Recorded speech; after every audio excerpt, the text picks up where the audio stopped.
Do a topic that is a big deal for us soccer fans in America, Mexico, North America in general, and that's it's U.S. and Mexico. Honestly, us fans for U.S. and Mexico, and that's our big, massive failures at this summer's Copa America, as we both fail to get out of the group stages.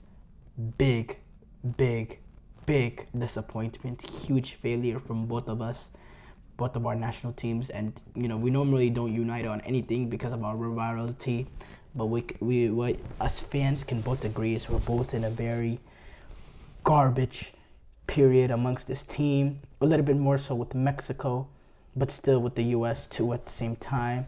Not being able to get out of Copa America group stage with Panama, Bolivia, absolutely woeful. And yeah, I want to discuss how both teams can turn around their fortunes ahead of the 2026 World Cup. I think with the U.S. is a lot more simple than Mexico. I don't know if Mexico has, because look, the difference between the U.S. and Mexico is the U.S. has issues with coaching, has compared to Mexico. They do have issues with the federation, but not to the likes of Mexico, and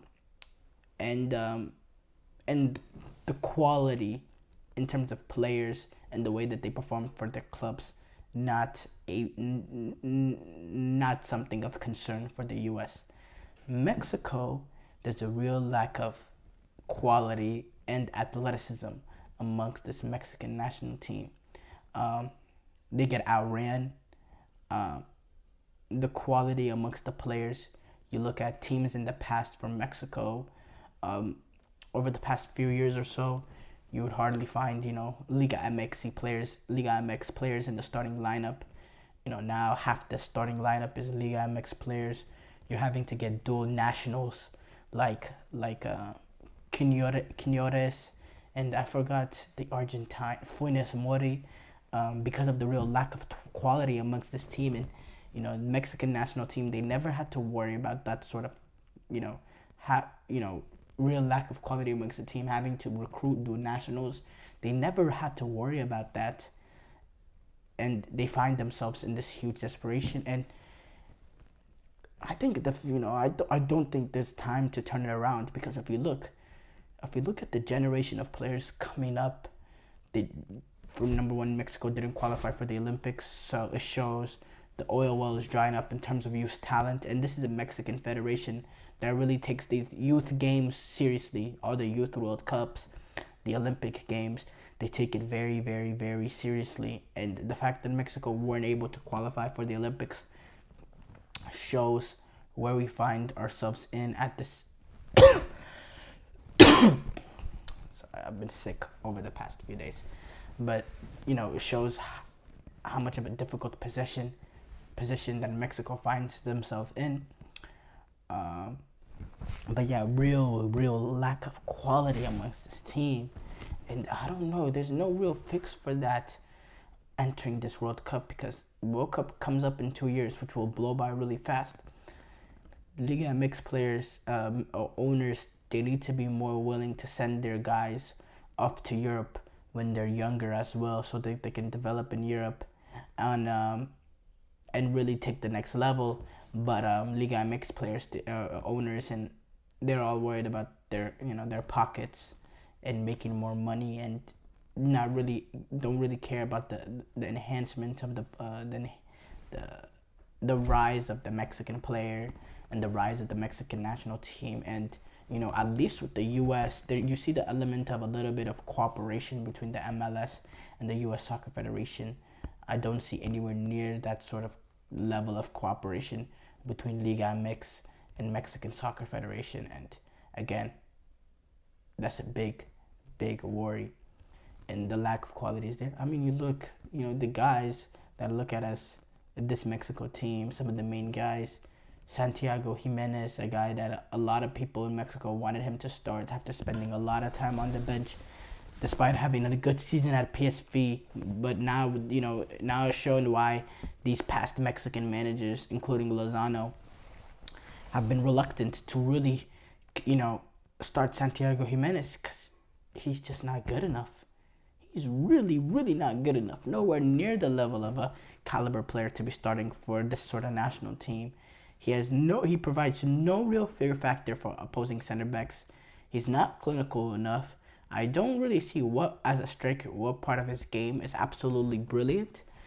I just see another guy, honestly, and it's amazing to me that this is the guy that Mexican fans hype up week in and week out, because I have to be honest, I don't see much games at PSV, so I don't know what he's doing there, but I do know what his transfer value is listed at, and based on the games that I've seen him play for Mexico, he is not a $50 million player. That's absolutely ridiculous. He's not at that level.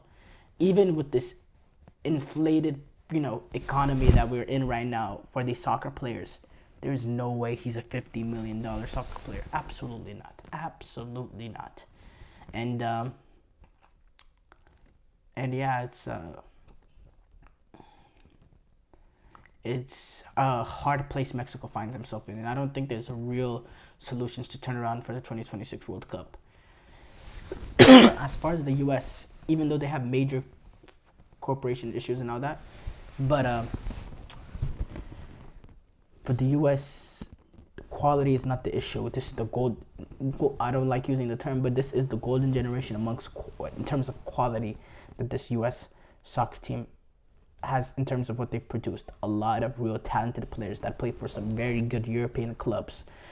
We don't have the odd MLS player in there or not. No, this is a straight European 11 and a 11 with Weston McKennie that plays at Juventus. Timothy Weah plays at Juventus. Giovanni Reina, who plays for Dortmund that went on loan to Nottingham Forest. Christian Pulisic plays at AC Milan.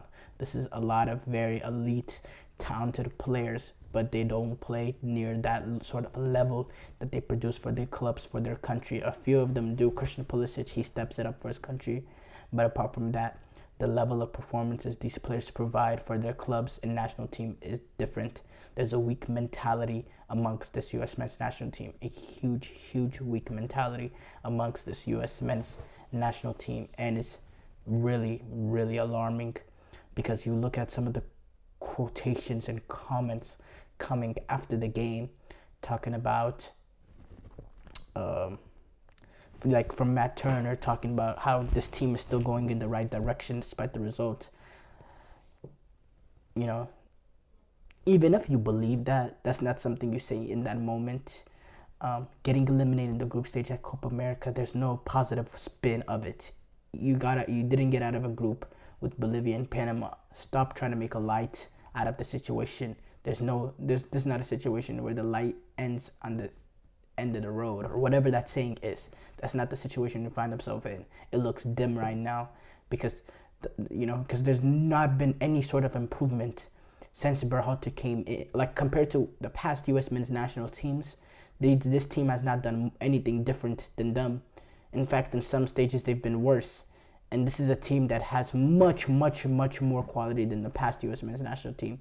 And another concerning thing is since the 2022 World Cup, which is supposed to look at the first experience, the major international tournament experience for a lot of these guys for the U.S., since that World Cup in 2022,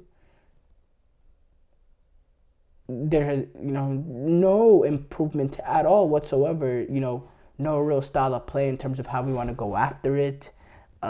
Each game looks different. It's just no real, in terms of being able to dominate a game, no improvement since then. And in that time, they decided Berhalter is should continue on as the job. But Berhalter, what has he done? He's a big part of it. So for me, I think the biggest thing that they can do to improve it is the coaching change. Change the coach, not just because he's, tactically the X's and O's, he's not good. But also, the players need someone that will bring a winning mentality and will really strike fear into the players. These players, they kind of have a yes man in Greg Berhalter right now. And these players need somebody that they fear. And so, I don't know what kind of manager could be that. I don't trust U.S. Soccer Federation to get it right. but I don't think it can get much worse than Berhalter. So I think, fire Greg Berhalter so that there's not only a change of, just how good the manager is, because this manager right now the U.S. have is not good enough in Greg Berhalter, but also change the mentality and the culture amongst the team, which really needs some open heart surgery. But it's interesting. I don't know how these teams will turn their fortunes around. I think it'll be easier for the USMNT, but still, I think it'll be I don't know. It'll be difficult. For Mexico, I think it's almost virtually impossible by 2026 to really fill out a potential